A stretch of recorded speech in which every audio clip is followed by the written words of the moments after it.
Ola, que tal? Moi boas tardes. No Tribunal Supremo todos os focos estiveron postos esta mañá en Ábalos, Coldo e Aldama. Sentaron no banco dos acusados no inicio do xuízo que investiga o cobro de comisións na compra de máscaras na pandemia. O irmán de Coldo dixo que foi 2 veces recoller cartos en efectivo á sede do PSOE a Ferraz, e a presidenta do Congreso e o ministro de Política Territorial negaron trato de favor á trama. Na A6 foi unha mañá de tráfico moi complicado, con atascos e retencións continuas. O motivo, as obras no túnel do Cereixal, que obrigaron a desviar o tráfico pola vila lucense de Becerrea. Xa están estabilizados os incendios que se declararon nas últimas horas en Galicia, o de Ponteareas, que afectou tamén os concellos de Pazos de Borbén e de Mos, calcinou unhas 600 hectáreas e xa non hai risco para as casas. No de Carballo e a Laracha, tamén estabilizado arderon unhas 150 hectáreas. En Francia, o choque dun tren de alta velocidade cun camión deixa un morto e 13 feridos, 2 deles en estado crítico. O único falecido é o maquinista.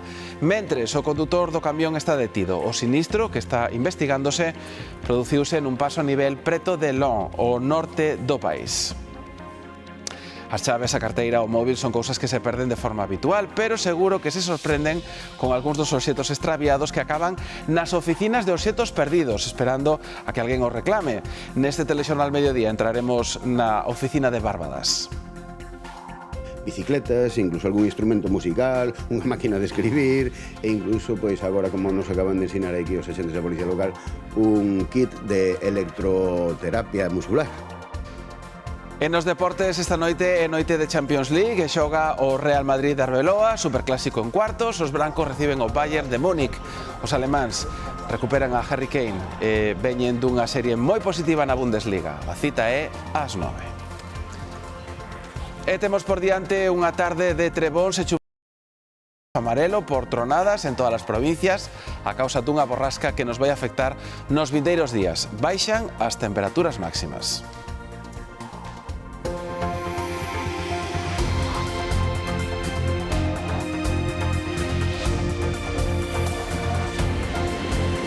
Ben, imos comezar xa na autovía A6. Os que circulan hoxe por esta vía ao chegar a Becerrea deben desviarse pola vila. Está pechado por obras o túnel do Cereixal e isto está provocando importantes retencións de tráfico por esa zona. Noelia Casariego.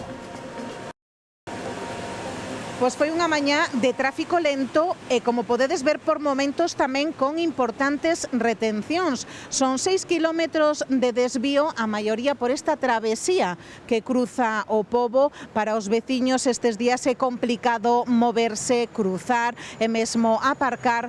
Malo para os veciños, pero os negocios locais ven o lado positivo e din que moitos dos que están de paso xa fixeron a súa parada.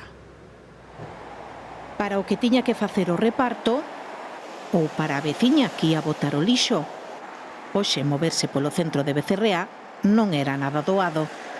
Da media hora para cruzar, non está Becerrea horada tal isto. E si, moito cuidado para cruzar e despois outra cousa que están onde había que aparcar, está todo con conos. Estes días todo o tráfico da A6 pasa por aquí. Son milleiros de vehículos a diario. Se ve moita caravana, sobre todo de camións, de coches tamén. Ten moito tráfico esta autovía. Bueno, máis retención do normal. Chegar aquí sí que estaba isto colapsado. Hai retencións no centro da vila e tamén a entrada e saída. Hai obras no túnel do Cereixal e este treito da autovía estará pechado ata o xoves. Ahora creo que hai máis que antes incluso, pero bueno, é o que hai, non nos queda outra. Hai que ter moita precaución, a ver se non pasa nada. Máis espacio, muchísimo máis, moito máis cuidado. Os veciños ármanse de paciencia, pero os negocios refregan as mans. Hai máis tráfico, pero tamén máis clientes. Sí ha parado gente, sí ha habido más gente de lo normal, gente que no es de acá y que han parado a tomar café, sí. Haberá restriccións de tráfico todo o mes. Tras o de Cereixal, vaise pechar os túneles de Doncos e de San Pedro. Nos tres, vaise mellorar o sistema de ventilación e a instalación eléctrica. As obras na liña de tren do Miño deixan a partir de hoxe sen actividade a estación de Vigo Guixar. Carlos Alonso. Sí, durante un mes, a partir de hoxe, esta estación, a de Vigo-Guixar, vai quedar así, baleira, en completo silencio. Os trens que chegaban ou que saían dende aquí operan a estación de Vigo a Durzais ou van ser reemplazados por autobús, cando menos en parte do seu traxecto. Cando dentro dun mes rematen os traballos neste tramo da liña, o que conecta Vigo con Redondela, aquí regresarán algúns servizos, pero outros aínda van seguir con modificacións aproximadamente un ano, que é o tempo que calcula o Adif que van tardar eses traballos para mellorar a liña do Miño, a que conecta Vigo con Ourense a través de Redondela e Guillarei. Da estación de trens de Guixar agora saen autobuses. As viaxes a Ourense Ponferrada e a liña internacional a Porto teñen que facer unha parte en autocar. Será así durante un ano. A verdade é que xa me pasou algunha vez, estiven de volta do Porto a Vigo, e xa me pasou neste mesmo tramo. Pero hay muchas personas que cuando viajamos realmente nos puede dar un poco de mareo o rotación y el tema del tiempo que nos puede tomar el trayecto. Bueno, a mí me da igual ir en tren como ir en autobús. Pues sacamos el billete, nadie nos dijo que no íbamos a montar en bus, pero bueno, no tenemos prisa, somos viajeros. As obras xa arrincaron na estación de Redondela e a primeira fase da modernización da antiga liña do Miño, Vigo-Ourense. Nos consideramos que este é o principio de mellora desta liña, que ten que continuar, que ten unha importante potencial. Os trens que saian de Guixar operarán dende a estación Durzais polo eixo atlántico. Van máis rápido que pola liña que está en obras, pero deixan de facer algunhas paradas intermedias. A la gente de Redondela, Arcade, eso sí que le va a afectar bastante, porque ya los buses son un poco precarios en ese sentido. Compre revisar os detalles na páxina de Renfe, porque hoxe vendía billetes como este, Vigo-Santiago pasando por Ourense en máis de 4 horas.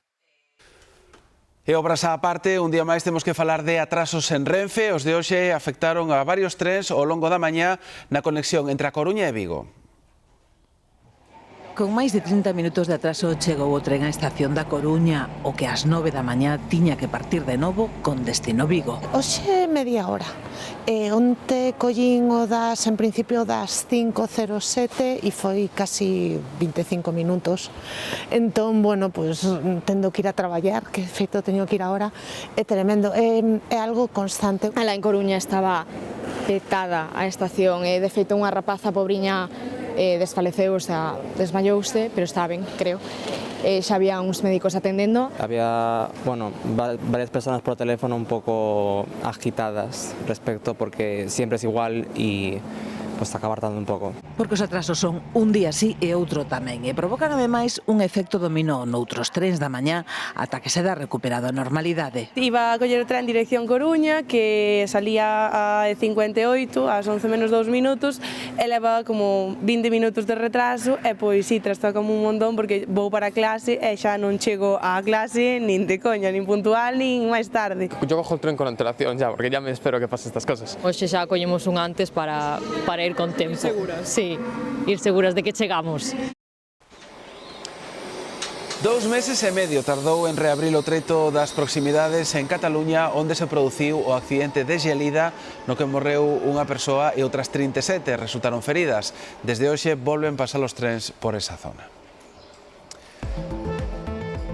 En Moitoollo se teñen que coller o avión. 2 sindicatos de controladores aéreos convocaron folga indefinida a partir do venres da semana que ven, concretamente do 17 de abril. A folga vai afectar os aeroportos de Vigo e a Coruña e outros 12 de toda España. Os sindicatos denuncian a deterioración das súas condicións laborais e aseguran que a falta de persoal prexudica a seguridade das operacións nas terminais. Porque isto é o inferno de lume. Eu teño xente pico de anos e nunca mirei correr un lume igual. Nunca. Quen pode ser un desalmado tan grande que pode vir a un sitio como este, a propósito, onde vivimos 9 persoas, a prender lume. Xa están estabilizados os incendios que se declararon nas últimas horas en Galicia, un en Ponteareas e outro entre Carballo e A Laracha. O de Ponteareas tamén afectou os concellos de Pazos de Borbén e de Mos. Ali arderon unhas 600 hectáreas. Alejandro Álvarez. Sí, situación moito máis tranquila despois dunha tarde moi complicada de onte neses 3 concellos. De feito, tivo que activarse, como tiven comentado, comentabas, o nivel 2 de alerta por proximidade do lume ás vivendas no concello de Pazos de Borbén. Ese nivel 2 xa quedou totalmente desactivado e a situación dase por estabilizada grazas aos traballos de extinción, tamén a baixada das temperaturas e tamén as precipitacións que comezaron a caer con certa intensidade nas últimas horas. En canto a orixe deste lume, aínda se está a investigar. De feito, durante esta mañá estiveron axentes da Unidade de Investigación de Incendios Forestais recollendo pegadas nesta zona, tamén nun trator onde nun primeiro momento díxose que puido comezar ese lume, pero este aspecto aínda non está confirmado. O lume comezou na parroquia de Padróns en Ponteareas e estendeuse a de Ribadetea e os concellos de Mos e Pazos de Borbén.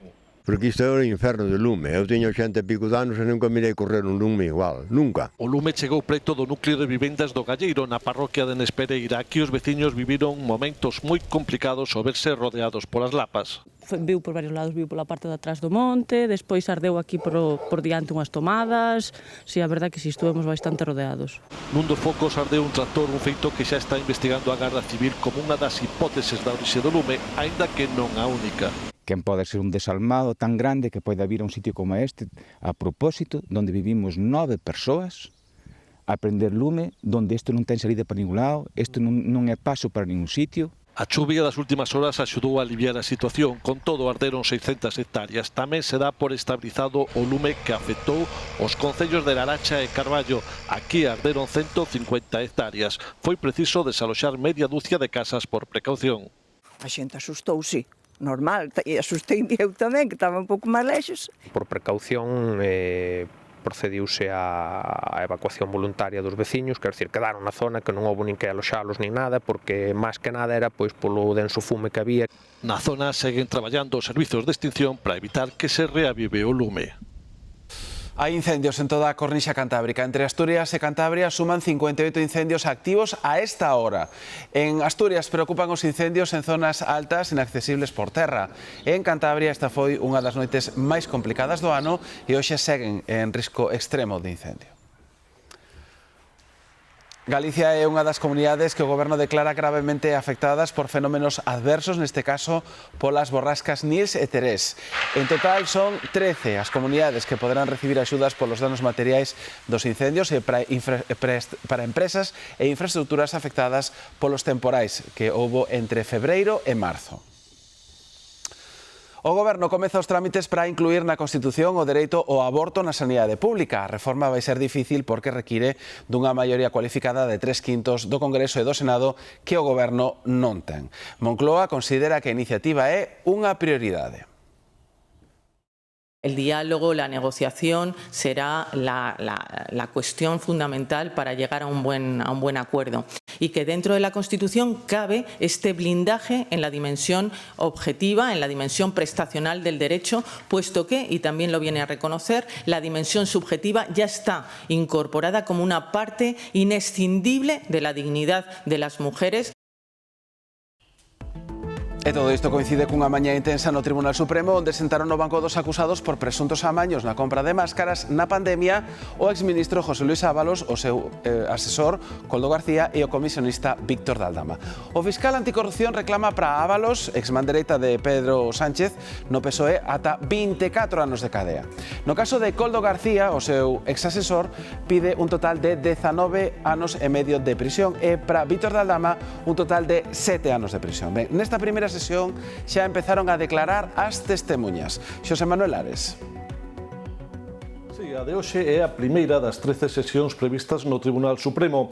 De aquí a final de mes prestarán declaración máis de 70 testemunhas.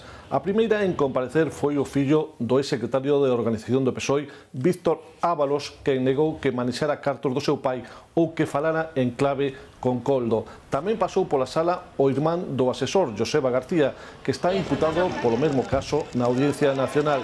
Só respondeu ás preguntas da súa abogada para declararse inocente. Si admitiu que recolleu sobres con cartos na sede central do PSOE. En el artículo 785... Ábalos e Coldo chegaron en furgón policial, levan no cárcere dende novembro. O outro imputado, Aldama, entrou polo seu pé. O xuíz levantoulle a prisión provisional a cambio de confesar como funcionaba a suposta trama. O xuízo abriu coa lectura dos escritos enviados pola actual presidenta do Congreso e o ministro de Política Territorial. Francina Armengol e Ángel Víctor Torres negaron un trato de favor á empresa investigada cando eran presidentes das Baleares e das Canarias. Nunca recibí ningún tipo de orden o presión para efectuar compra o contrato alguno. Despois entrou na sala o fillo de José Luis Ábalos, negou que manexara cartos de seu pai. Yo no soy custodio de ningún dinero de nadie. Todo lo que yo le he dado a mi padre es de mis ingresos. E tamén negou falar en clave con Coldo García, tal e como apuntan os informes da UCO. Ni hablo en clave, ni he tenido un teléfono encriptado. En mis viajes a Colombia, Coldo y otras personas me encargaban café, como otras cosas, y se refiere simplemente a eso. Tamén declarou o irmán de Coldo García, recoñeceu que foi 2 veces a sede do PSOE en Ferraz para recoller sobres con diñeiro. Subo y ella me dice, toma, aquí tienes el dinero. Admite que se reuniu 8 veces con Aldama, pero para mercarlle un coche. Yo compro un Volkswagen Passat, le voy a decir una cosa, la peor compra que he hecho en mi vida. E dos 5.000 euros que a Garda Civil atopou na súa casa... No es mío, que es del club. Yo soy presidente de un club de motos. Joseba García está imputado por esta mesma causa na Audiencia Nacional. O expresidente francés Nicolas Sarkozy volve responder ante os tribunais, negou que recibira diñeiro libio para a campaña electoral de 2007. Busca anular a condena de 5 anos de prisión por financiamento ilegal. Sarkozy busca evitar o cárcere neste xuízo da apelación e en primeira instancia foi condenado a 5 anos porque o tribunal considerou probado que manobrara para obter diñeiro do réxime de Gaddafi na campaña que o fixo presidente entre 2007 e 2012. Hoxe o dirixente conservador de 71 anos dixo que nunca recibiu cartos de Libia e que polo tanto tampouco houbo contrapartidas e non actuou a favor do réxime. O interrogatorio durará 3 días e ten unha gran relevancia política. O seu ingreso no cárcere o pasado outubro causou un forte impacto na sociedade francesa, que vía por primeira vez un expresidente da República entrar en prisión. Finalmente foi por pouco tempo e os 20 días quedou en liberdade vixiada á espera deste novo xuízo. A empresa que xestiona os aeroportos en España, AENA, nega problemas para almacenar o combustible co que operan os avións. AENA fai esta aclaración no primeiro día no que Italia pon en marcha o plan que raciona o queroseno en 4 aeroportos ante a escaseza de combustible que está provocando a guerra de Irán. En Francia, dáse o caso de que hai gasolineiras que xa non teñen carburante. María Calvo. Sí, en Francia hoxe o 18% das gasolineiras, un 18% das gasolineiras quedaron sen algún tipo de combustible, aínda que o goberno insiste en que son problemas puntuais, que non se trata dunha escaseza xeral no país. Con todo, dende Bruxelas veñen recomendando reducir o consumo de petróleo, propoñen medidas como baixar a velocidade nas autoestradas, fomentar o teletraballo, compartir coche ou usar máis o transporte público. Tamén piden aos 27 que as medidas enerxéticas que adopten non disparen aínda máis a inflación e o déficit. A Comisión Europea prepara unha caixa de ferramentas para que aínda non hai data para responder de xeito coordinado ante a crise e esta semana manterán reunións técnicas para abordar a situación do gas e do petróleo, incluído o combustible para os avións. A planta de Alcoa e San Cibrao volve producir aluminio primario a pleno rendemento. Faino 4 anos despois do parón do complexo, que se foi recuperando aos poucos. Desde o Comité de Empresa, con todo, reclaman investimentos á multinacional para garantir o futuro da produción. Necesitamos que obliguen de unha vez por todas a Alcoa. Non se pode dar solo subvenciones, tamén hai que requerirle que cuando antes pongan el dinero para la inversión del horno de cocción y empiecen a hacerla, pues mejor. Y por otro lado, la inversión del DBR, del depósito, esa cuota 110, necesitamos que el dinero esté consignado y cuanto antes que empiecen a hacerla. A Audiencia da Coruña confirma o arquivo da denuncia por agresión sexual contra o exconselleiro do Mar Alfonso Villares. Os magistrados non aprecian probas para que saia adiante. A Audiencia rexeita así a solicitude da acusación de reabrir o caso tras unha investigación que, asegura a Audiencia, foi ampla e minuciosa. Confírmase así o auto de decembro do xulgado de Ferrol que ditaminou que non tiña cabida o procesamento de Villares como autor dun delito de agresión sexual.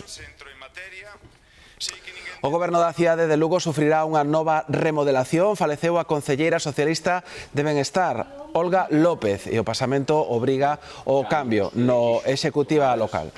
O seguinte na lista do PSOE é Alberto Caldero Pérez. A morte de López é o terceiro falecemento dun concelleiro do Grupo Socialista no presente mandato, tras a alcaldesa Paula Alvarellos e o edil Pablo Permuy.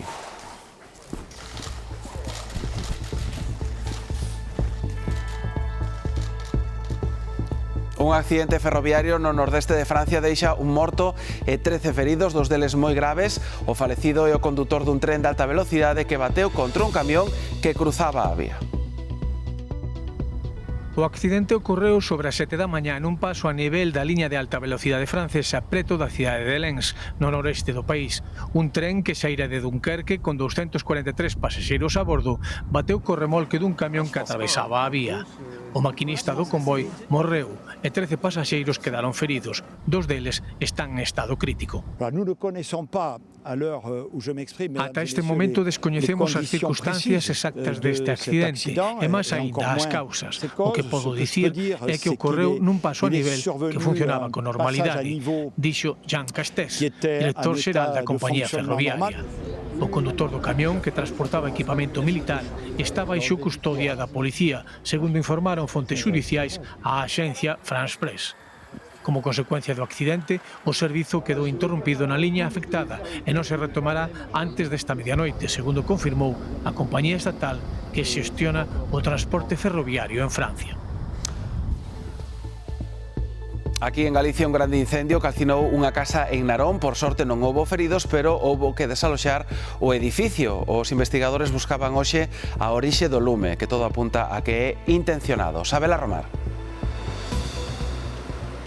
A investigación está en marcha para saber que foi o que orixinou ese lume nesta vivenda. É un inmoble que ten máis de 100 anos, todo o seu interior está feito de madeira, ardeu moi rápido, os edificios lindeiros tiveron que ser desaloxados. Hoxe ao longo da mañá estamos vendo a Policía Científica, tamén os bombeiros que tiveron que regresar ao interior do inmoble porque comezou a arder parte do marco de madeira dunha porta sen importancia finalmente.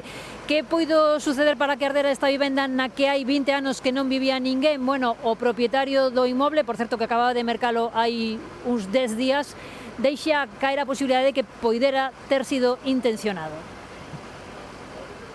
Que se vía que da planta de arriba caían, vese na planta primeira, se ve que cae o teito, ardeu todo. Non sei se vistes imaxes, pero... Fala Antonio Porto, propietario da vivenda. Refírese a estas imaxes. Ou estoutras. Tal foi a espectacularidade do incendio que foron moitos os que gravaron o momento. As lapas iniciáronse contra as 11 da noite. O inmoble afectado, esta casa duns 100 anos que levaba case 30 baleira. Das a circunstancia de que os propietarios a mercaron hai só 10 días, contanos que aínda que non estaba amoblada, había moita madeira no interior. Suelos de madeira, paredes de madeira, todo. Estrutura de madeira, a escaleira de madeira, creo que non vese que non se afectou a escaleira, pero... Foi precisamente isto o que avivou o lume e obrigou a desaloxar os veciños dos dous edificios lindeiros sen que houbera feridos. E foi tamén precisamente unha faísca na madeira o que volvía a alertar esta mañá os bombeiros. Pois nos solicitaron vir porque había algunha brasa incandescente activa e por mor do vento que fai, pois, bueno, axudou a avivar un poquinho as poucas chamas que había no interior. 4 dotacións de bombeiros conseguiron xa na noite extinguir o lume. Pensan que a orixe podería estar na parte traseira.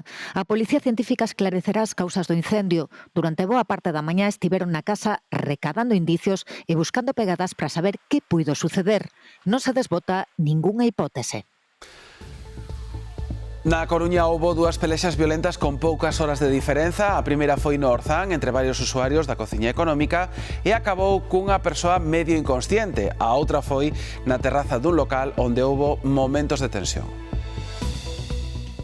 Son as pegadas da última pelexa que houbo no Orzán. Aconteceu á media tarde deste luns e os implicados foron varios usuarios da cociña económica. Ayer fue el último episodio violento, pero es uno de los muchos que acontecen aquí. Hay un número de ellos que se pasan bebiendo, empezaron peleándose 2, luego eran 2 contra 1 y luego acabaron siendo 3 contra 1 con la víctima en el suelo, y una vez que estaba en el suelo le dieron de todo, le dieron patadas, le dieron puñetazos. Ata deixalo semi-inconsciente, unha testemuña foi quen alertou a policía. Cuando le estaban pegando el tío no se movía, o sea, estaba semi-inconsciente y bueno, luego se fue recuperando. Y bueno, hoy estamos pues prácticamente igual que ayer, porque el único que falta es el que está ahora en el hospital, que se llevaron, pero los que dieron la paliza y el resto están aquí como están todos los días. As consecuencias da outra pelexa que tivo lugar contra as 11 da noite na terraza desta xamonería de Torreiro non foron tan graves. A intervención do xerente do local resultou clave para evitar que a lea fose a máis. Eran 2 amigos que se pelearon, tuvieron un problema tal, se metió el gerente, lo separó y ya, nada más, no hubo nada más. Aquí, segundo contan, unha pequena faísca foi dabondo para alterar a normalidade. Acaba de confirmarse a primeira morte en España, en concreto en Navarra, polo consumo de nitacenos. Son unha familia de opioides sintéticos aínda máis perigosos que a heroína e o fentanilo e que levan tempo preocupando as autoridades. En España, a primeira morte relacionada con estas sustancias produciuse en agosto de 2024, pero trascendeu hoxe. O falecido era un estudante de 21 anos. A Policía Nacional interveu preto dunha tonelada de haxís en Isla Maior, en Sevilla. A droga estaba agochada en 2 vehículos aparcados nun garaxe. Hai 2 detidos que xa pasaron a disposición xudicial por un delito contra a saúde pública.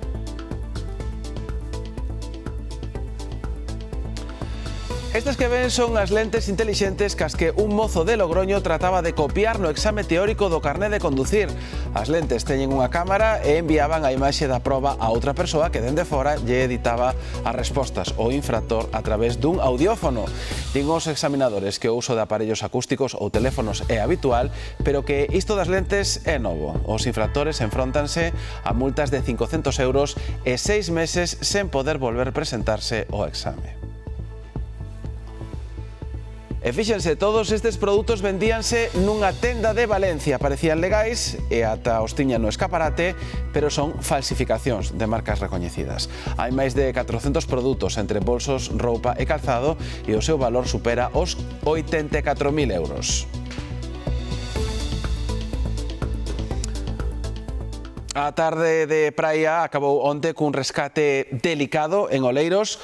Os bombeiros tiveron que ir en moto de auga por unha persoa que quedara illada nunhas rochas. Nuria Castro. Sí, sucedeu xusto neste punto, Carlos, no illote de Santa Cristina fronte á praia do mesmo nome no concello de Oleiros, un illote que, como poden ver agora mesmo, é totalmente accesible a pé, está a marea baixa, pero a cousa cambia é bastante cando sube a marea porque queda completamente rodeado de auga. E isto xustamente é o que lle debeu acontecer onte a un bañista que pasadas as 7 da tarde deu aviso porque non podía volver a terra firme polos seus propios medios. Salvamento Marítimo mobilizou a bombeiros de Oleiros que chegaron ata aquí cunha moto de auga para rescatar ao bañista que, por sorte, non precisou asistencia sanitaria e todo quedou nun simple susto.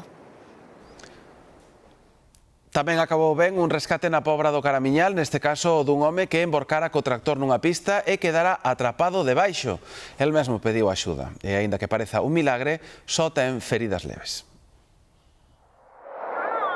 Moita sorte tivo o home que onte pola tarde sufriu un aparatoso accidente co seu tractor no lugar de Ouxo, no concello da Pobra do Caramiñal. Era habitual velo na zona levando este vehículo, pero este luns, por algunha causa, emborcou e acabou atrapando o seu conductor. Todos os días baixaba por aquí abaixo e pasa por onde a nosa casa. Eu sempre o sentía co trator. O accidente ocorreu pasadas as 7 da tarde nesta pista de terra. Semella que o tractor perdeu estabilidade e acabou emborcando. Foi o propio condutor quen alertaba do accidente. O visto foi el mesmo que puido chamar para pedir axuda. Eu ainda non sei como pudo coller o teléfono. Iso é increíble. O home quedou atrapado entre a propia máquina e o asento, pero estaba consciente cando chegaron os equipos de rescate. Cando chegamos estaba co tractor emborcado e ele estaba pois no sitio do conductor, do propio tractor, coa boa sorte pois de que sí, estaba atrapado, non podía sair, pero realmente eso, nos podía falar e todo. Entonces o primeiro que fixemos foi, claro, asegurar ben o tractor e despois seguidamente pois retirar ao ferido. A pesar da aparatosidade do accidente, o home apenas presentaba feridas, inda así foi trasladado en ambulancia ata o hospital do Barbanza. Hoxe ainda permanecía na pista de terra o tractor, unha zona de acceso complicado.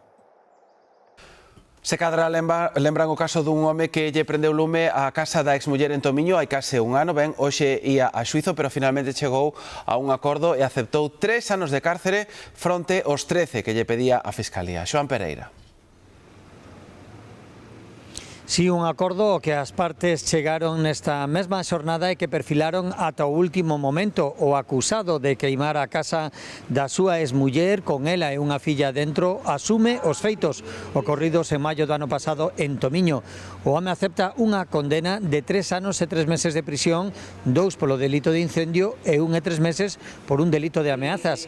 Ademais, terá que pagar 3.000 euros de indemnización á vítima. Imponse xa semade unha orde de afastamento de 500 metros e incomunicación coa vítima por 8 anos. A petición inicial da Fiscalía era de 13 anos de cárcere, así que a transacción que evitou a celebración do xuizo saldouse cunha rebaixa sustancial da pena. O home, que estaba no cárcere dende o día de autos, seguirá en prisión durante o que lle queda de condena.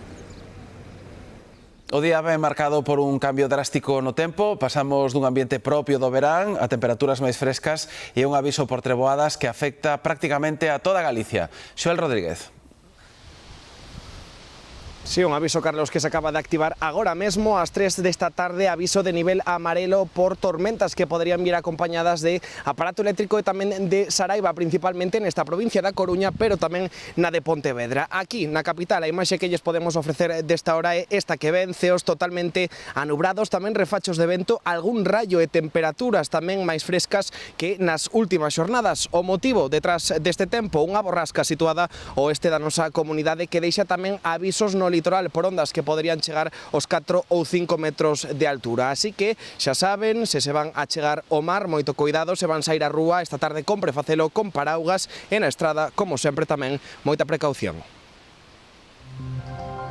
O máis habitual, evidentemente, son os obxectos de uso persoal, que todos e todas levamos pola rúa, teléfonos móviles, chaves e tal, pero bueno, hai cousas que quedan esquecidas, pois en espazos públicos, bicicletas, incluso algún instrumento musical, unha máquina de escribir, e incluso, pois agora, como nos acaban de ensinar aquí os agentes da Policía Local, un kit de electroterapia muscular. Hai de todo, xa ven, son algúns dos obxectos perdidos que agardan na comisaría da Policía Local de Barbadás a que o seu dono vai a recuperalos. O 75% das carteiras, chaves ou móviles acaban volvendo a quen nas perdeu, pero hai cousas que pasan anos nas oficinas porque é moi difícil dar cos propietarios.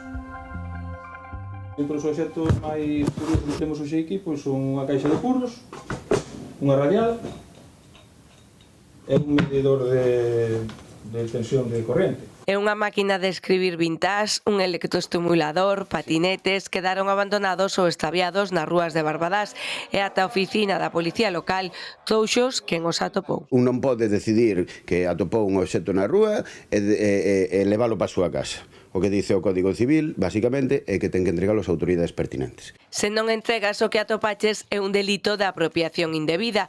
Aquí custodianse ata 2 anos os obxectos perdidos. Se non aparece o seu propietario, a persoa que o encontrou pode quedar con el. Pois aquí están os obxectos máis comuns, como podedes ver, móviles, que é o que máis abunda, carteira, relós... Chaves, lentes, bolsos... Moitos deles están nunha páxina de Facebook que o Concello de Barbadás emprega para intentar dar co dono. Unha vez que se entrega aquí na Policía Local, eles pasan a min a información donde apareceu máis ou menos de que se trata e pomos unha foto, eso sí, unha foto non do obxecto, digamos, enteiro, sino sempre con algún camuflaxe, algunha especie de camuflaxe para que o dono teña que identificarlo de algún xeito. Na comisaría da Valenzá teñen ademais unha caixa forte para custodiar cartos, xoias de ouro e outros obxectos perdidos de valor. E dos tesouros perdidos, os que aparecen por sorpresa, neste caso no prato. As ameixas deron moitas alegrías en Galicia nos últimos anos en forma de perla, como a que atopou unha veciña de Muxía cando celebraba o seu aniversario nunha casa rural, ou a que encontrou unha moza nun restaurante de Muros na súa ración de ameixas á mariñeira. E a sorpresa acabase de repetir, neste caso en Arcade, nunha ostra, como corresponde. Unha veciña da zona foi a afortunada entre os milleiros e milleiros de persoas que se achegaron esta fin de semana á festa deste molusco. Mari Carmen Corral poderíase dicir que é a única afortunada das máis de 45.000 persoas que esta fin de semana se achegaron ata a festa da ostra de Arcade. O último día, despois de comer dúcias deste rico molusco, sorprendeu os seus achegados atopando unha perla. Comendo unhas ostras ao natural, degustando unha, porque eu mordo na boca, e entón xa lle dixen a eles, encontrei unha perla, que no, que, bueno, pues meténdose comigo. Moitos pensaban que se trataba dunha broma, pero non era así, e ao parecer non é algo moi habitual. Durante 38 anos que levamos facendo a festa, pasou unha sola vez na festa. Pero outra das sorpresas é que Mari Carmen, enfermeira de profesión, non é a primeira vez que lle pasa. Hai uns 20 anos pasoulle o mesmo nun restaurante. De repente encontrei así unha pedriña, como esta vez, sacando, pois vin que era unha perliña moi pequeniña e gris. Din que as perlas se xeran cando as ostras se ven ameazadas. Non son visibles a simple vista xa que están entre a carne e dependendo do nácar xerado poden ter varias tonalidades. Sábeno moi ben nesta parroquia de Arcade, un lugar que foi ata moi pouco un gran produtor. Unha protección que fai a ostra cando se sinta amenazada por que sinte unha enfermedade ou que sinte a unha picadura de un molusco que intentou comer cando é máis pequeniña. Mari Carmen regaloulle esta perla a súa amiga, aunque xa saben, non hai dous sen tres. Un estudo asegura que os suplementos de multivitaminas poderían frear algo o envellecemento. Algo, nada de milagres. Segundo os expertos, pesan máis outros factores para atrasar a vellez, como un estilo de vida saudable. 2.000 millóns de euros move o mercado dos complementos alimenticios ao ano en España. Os máis vendidos, os suplementos de vitaminas. Pois si, algún complemento a veces sí que tomo para defensas, eso no inverno. La vitamina D o el calcio, el hierro, y sí sé que mucha gente toma, por ejemplo, magnesio y esas cosas. Agora un estudo apunta que o consumo regular de suplementos multivitamínicos podería ralentizar lixeiramente algúns factores de envellecemento.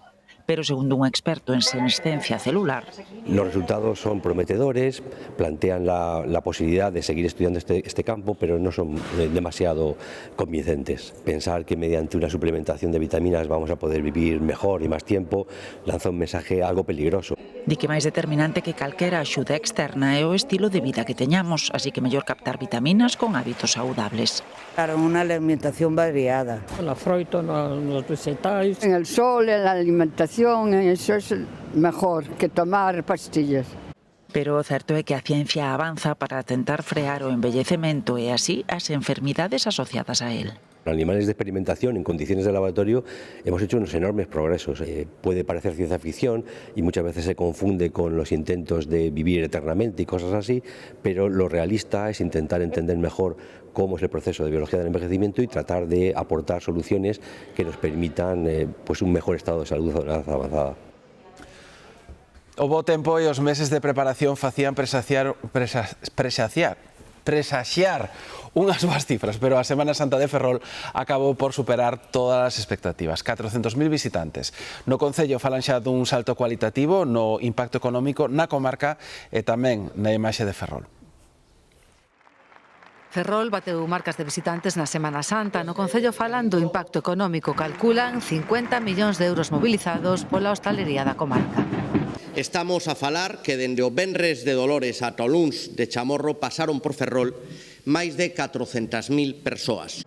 Creen que a Semana Santa é unha oportunidade para dar a coñecer o patrimonio urbano da cidade e a riqueza natural da contorna e resaltan as visitas a museos, o Castelo de San Filipe ou a Festa do Marisco, pola que pasaron 20.000 persoas.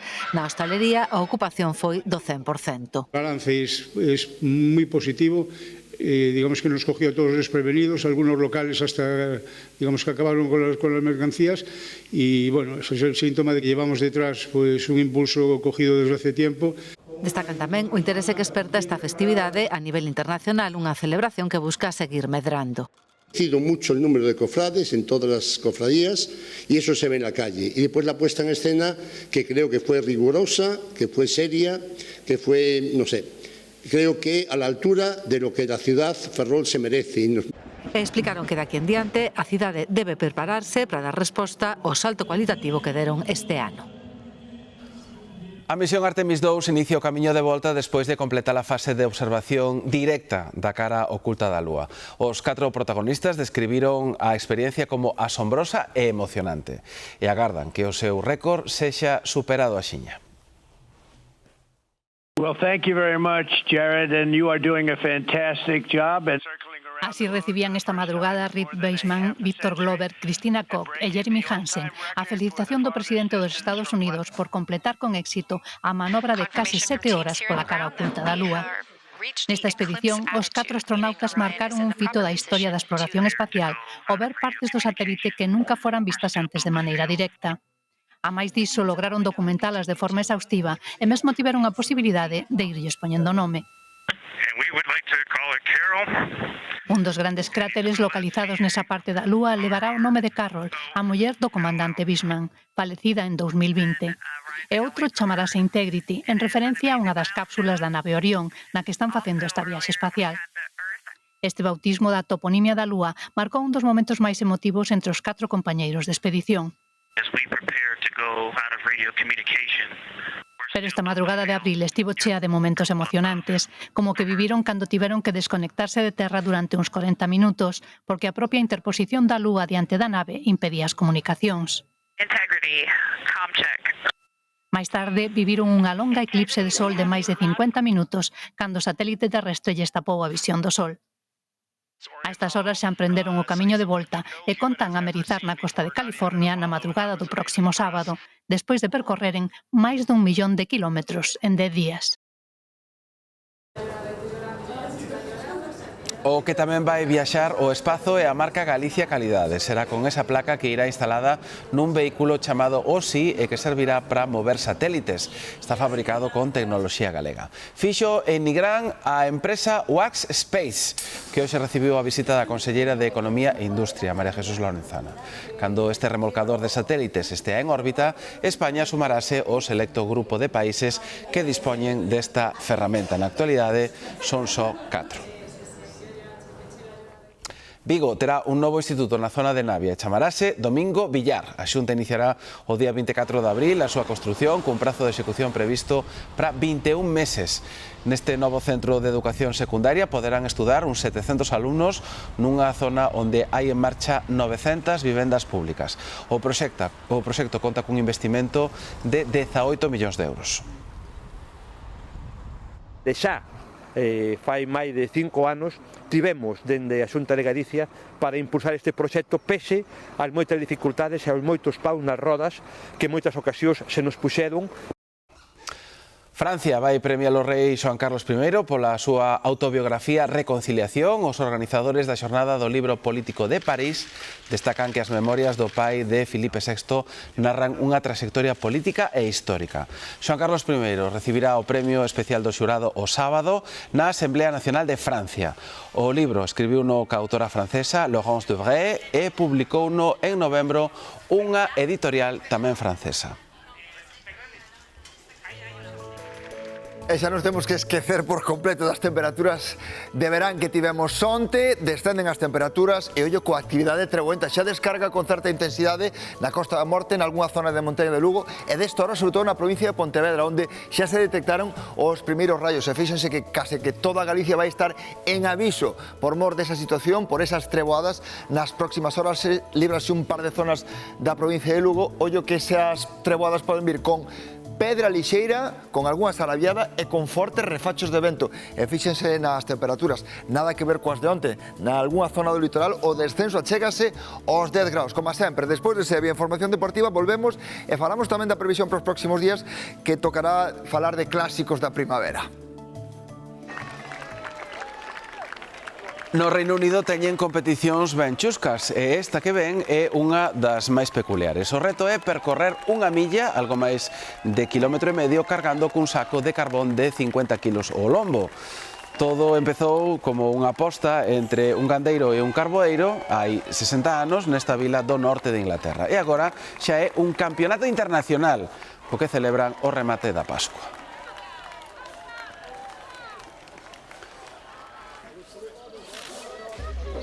Moito máis común é despedir a Pascua con ovos como agasallo de padriños afillados e no zoo de Zagreb, na capital de Croacia, foron os coidadores os que tiveron un detalle cos animais. Eso sí, nada de chocolate, cada ovo ia recheo con comida preferida do animal en cuestión, desde froitas e verduras ata larvas e insectos. En todo caso, que teñan unha moi boa tarde, ata a próxima.